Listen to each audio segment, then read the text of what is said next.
Hey, my name is Scott Bloyer. I'm one of the pastors here, and we are going through Proverbs for the month of August. So that means we're reading one proverb every day for the corresponding day that it hits. And so it's August 14th. We're reading Proverbs 14. Now, here's the thing. I'm going to start out just hammering home the very first two verses of Proverbs 14. Let me read those to you. A wise woman builds her home, but a foolish woman tears it down with her own hands. Now, many people may read that and go, oh, they're talking about the physical home. They're not talking about the physical home. They're talking about the home that you create by being a godly woman in the relationships that you are. So whether you're a mother or not, whether you're married or not, what you do and how you live your life can either build up or tear down. In fact, one of the words that they use in this translation is neglect, mistrust, and abuse. Those are things that can tear down a home. And then it goes on in verse 2 and it says, but those who follow the right path fear the Lord, those who take the wrong path despise him.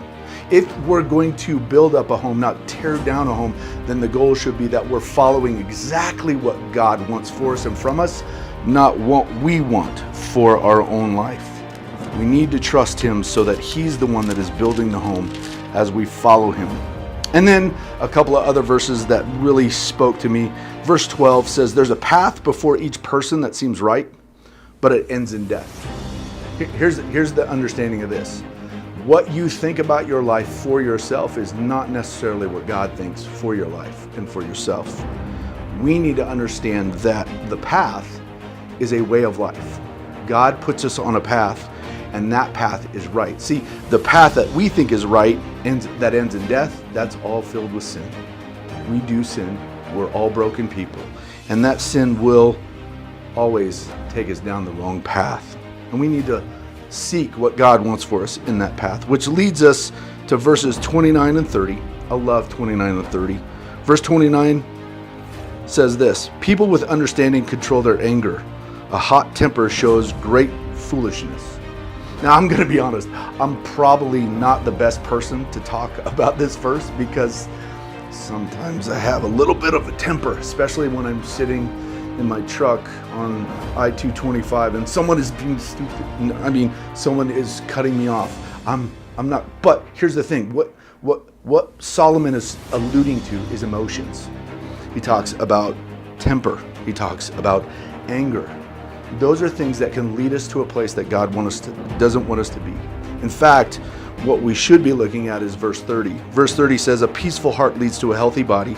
Jealousy is like cancer in the bones. How we feel affects who we are, and how it affects who we are also in a physical way.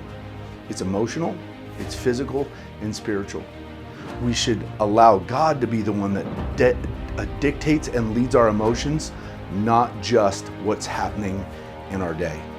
I was talking to someone just recently and they said, how do I keep joy? I said, joy is based in who we are as we follow Jesus.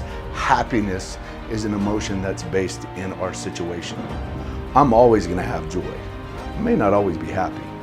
So I want you to think about, how are your emotions leading you today? Hey, I hope this helped you. I hope you were encouraged by it. Have a great day.